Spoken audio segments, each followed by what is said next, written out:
Assalamualaikum warahmatullahi wabarakatuh.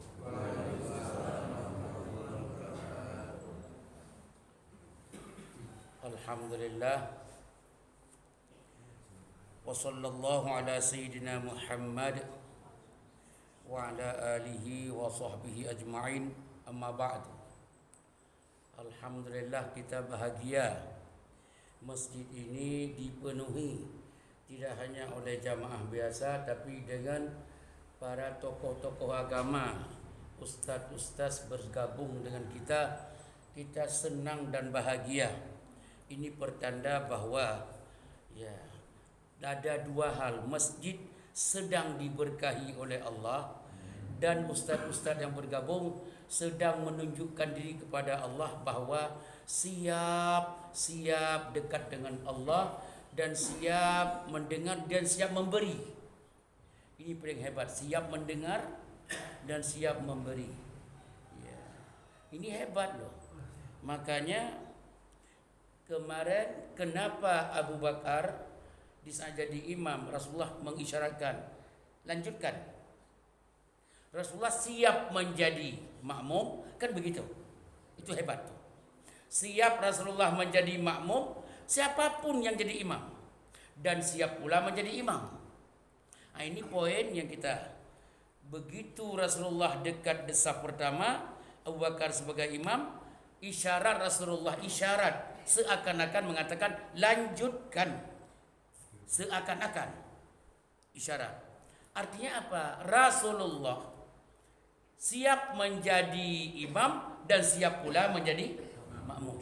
Tapi ada ulama yang siap menjadi orang menyampaikan, tidak siap untuk mendengar. Ini kita yang selalu saya katakan, hai ulama, kamu tidak hebat loh. Ayo biasakan mendengar dari orang lain. Siap mendengar dari orang lain. Semakin banyak Anda mendengarnya, semakin tidak salah mengamalkannya. Karena tidak ada yang sempurna dalam hidup ini. Ulama-ulama yang ada sekarang itu bukan menguasai agama semuanya. Ayo biasakan mendengar. Pasti ada kelebihan dari orang lain. Jawab serentak, jelas. Jelas. Kurang semangat, jelas. Jelas. Tolong perhatikan. Yang kedua, mendengar seorang ulama seperti Nabi menjadi makmum sebagai dari di belakang Abu Bakar, akan rendah Nabi? Enggak. Tidak akan rendah Rasulullah di saat menjadi makmumnya Abu Bakar. Enggak rendah kok. Makanya saya bilang, hai ulama, bergabung dalam kajian-kajian. Di mana saja kalau Anda kosong, gabung, dengar. Pasti ada kelebihan dari orang lain. Disitulah saling melengkapi, saling ulama, saling tidak melangkahi, tidak angkot kota tidak saling mendahului istilahnya.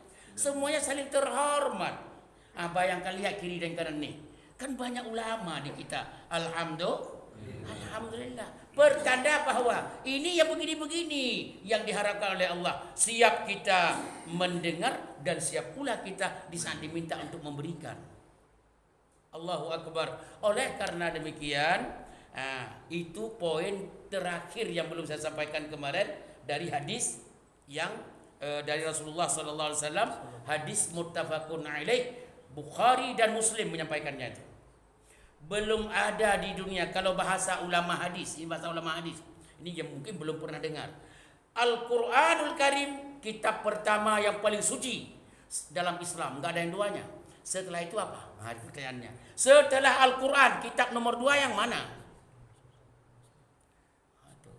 Enggak ragu, jangan ragu jawabnya. Jangan jawab tulisan Bapak Fulan, tulisan Profesor Fulan, enggak. Al-Quran tidak ada bedanya. Semua sepakat kita, tidak ada bedanya bahwa Al-Quran adalah kitab suci nomor 1 dan tidak ada selain Al-Quran. Orang bertanya, setelah Al-Quran, karangan yang mana, tulisan yang mana, dan kitab yang mana? Jawaban, jangan ragu. Umat Islam langsung menjawab, kitab Sahih Imam Bukhari. Kitab Sahih Imam Bukhari Jangan ragu menjawabnya. Kalau Anda ragu berarti ada tulisan profesor yang lebih hebat. Jawabannya tidak ada dua. Kitab Sahih Imam Bukhari. Pertama, kenapa hebat? Imam Bukhari setelah mendapat hadis riwayat A dari B dari C dan sampai ke Rasulullah, beliau tidak sembarangan menulis. Menanyakan kepada semua ulama hadis di tempat yang berbeda. Datang ke rumahnya, datang ke kampungnya. Benar hadis ini dari si fulan? Benar. Dari si fulan? Benar. Dari si fulan? Ratusan ulama dia tanya. Sampai untuk memastikan hadis itu dari sampai Rasulullah. Itu satu. Yang kedua, beliau tidak menuliskan sebuah tulisan hadis itu ke dalam bukunya kecuali setelah salat sunat 2 rakaat dan munajah kepada Allah. Setelah itu, setelah nangis-nangis, baru beliau tuliskan. Sehingga beliau gadaikan, jangan sampai saya tulis dalam kitab ini ya Allah sesuatu yang bukan dari Rasulullah. Itu penulisan. Ada enggak profesor nuliskan buku seperti itu setelah salat tahajud, setelah salat? Enggak ada. Salat pun kagak kadang. Salat kagak salat, seorang profesor nulis buku pula. Kita pun ulama semuanya mengikutinya. Ini jawaban, ini poin hari ini. Tidak ada perbedaan pendapat di antara umat Islam. Kitab yang pertama yang paling hebat itu Al-Quranul Karim, firman Allah. Tidak ada duanya. Setelah itu pertanyaan yang mana? Jawabannya serentak adalah Sahih Bukhari. Tidak ada dua setelah itu. Jawab serentak jelas. Apa poinnya? Kita hari ini judulnya keutamaan orang Islam yang hidupnya secara keilmuan dan ekonomi di bawah. Keutamaan utama mereka yang ekonomi di bawah, jangan Anda anggap itu rendah. Keutamaannya yang kita bicarakan sisi-sisi positifnya. Ekonomi di bawah Anda jauh, jangan Anda rendahkan, hati-hati. Kelebihan dia itu yang kita kaji. Dalam surat Al-Kahfi ayat 28. Surat apa? Al-Kahfi ayat 28. Firman Allah, a'udzu billahi minasyaitonir rajim. Wasbir nafsak. Wasbir nafsak. Jangan kemana-mana. Terus bersama siapa? Ma'alladzina yad'una rabbahum bil ghadati wal 'ashyi. Terus Anda, hai orang-orang yang hebat, bersama orang-orang yad'una rabbahum, menghabiskan umurnya dia dengan ibadah kepada Allah, dengan berdoa kepada Allah Subhanahu wa taala. Siang dan malam mereka di masjid. Dengar baik-baik. Siang malam mereka di masjid dan terus beribadah. Apa yang mereka harapkan? Apa yang mereka harapkan? Yad'una rabbahum bil ghadati wal 'ashyi, menghabiskan umur siang dan malam di masjid, berdoa, beribadah kepada Allah. Apa yang mereka harapkan? Yuriduna wajhahu, yuriduna wajhah. Tidak ada yang dia inginkan kecuali ingin ridha Allah. Yuriduna wajhah, ingin ridha Allah. Wala ta'du 'ainaka anhum. Hai Muhammad, sehebat apapun kamu hai Muhammad, kata Allah. Hai Muhammad, sehebat apapun kamu hai Muhammad, disegan oleh orang musuh dan disayangi oleh orang kawan.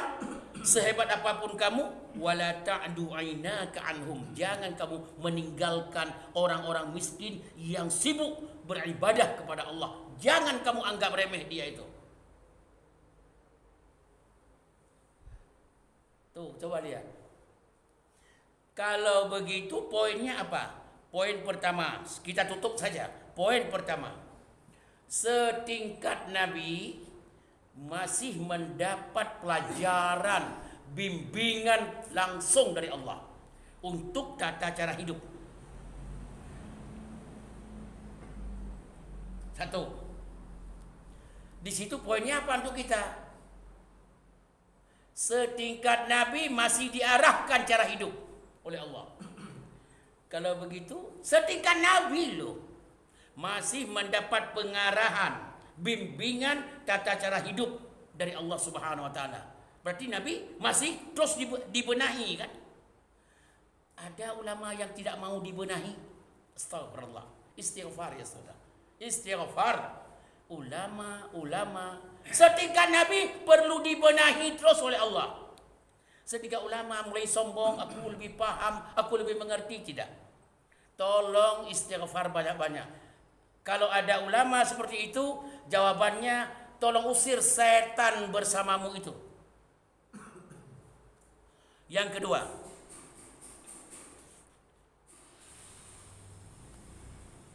poin yang kedua, manusia dibagi dua. Ada yang senang beribadah kepada Allah 24 jam, meskipun ekonominya pas-pasan. Orang yang model begitu, hai Muhammad, tolong peduli. Jangan engkau rendahkan dia. Jangan-jangan dunia ini masih bertahan gara-gara dia. Dunia ini masih bertahan, tidak dimurkai Allah gara-gara ada 2-3 orang yang masih beribadah kuat dalam masjid. Jawab serentak jelas. Jelas. Itu yang kedua. Yang ketiga, sahamnya orang miskin untuk perbaikan negara, perbaikan dunia tidak bisa dikecilkan. Makanya tegaknya dunia ini, negara ini masih aman-aman saja, masih pada posisi aman-aman saja. Jangan dikira orang-orang ahli-ahli ilmu. Jangan dikira orang ahli-ahli ilmu, ahli-ahli politik, ahli-ahli kekuatan, tidak.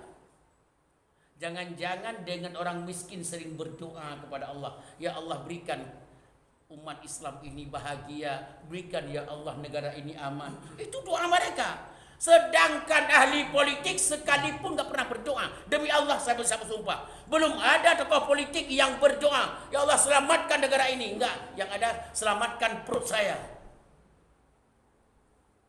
selamatkan usaha saya. Kalau ada, kenapa? Coba lihat masjid yang mana yang tokoh politik ada datang di saat-saat tidak ada zamannya politik. Enggak ada yang datang ini. Ada tokoh politik? Enggak ada. Tapi dekat 2024 pasti sudah hadir dia. Sholat subuh berjamaah bawa sembako.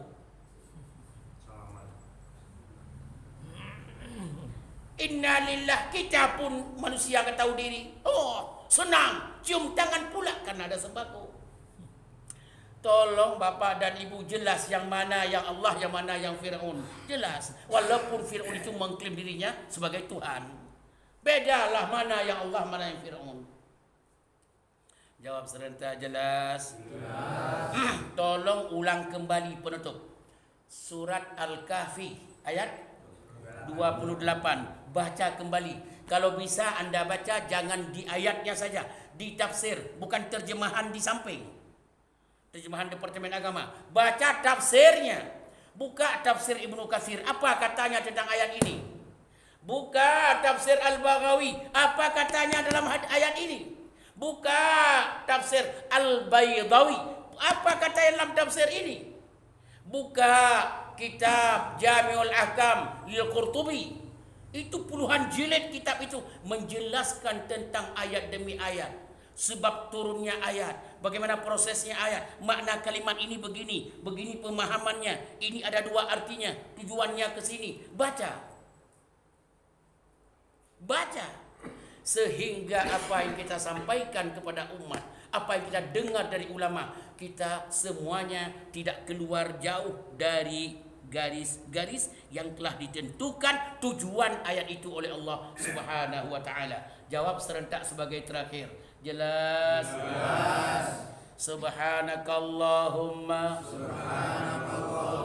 wa bihamdika asyhadu an la ilaha illa anta astaghfiruka wa atubu ilaik. Wassalamualaikum warahmatullahi wabarakatuh.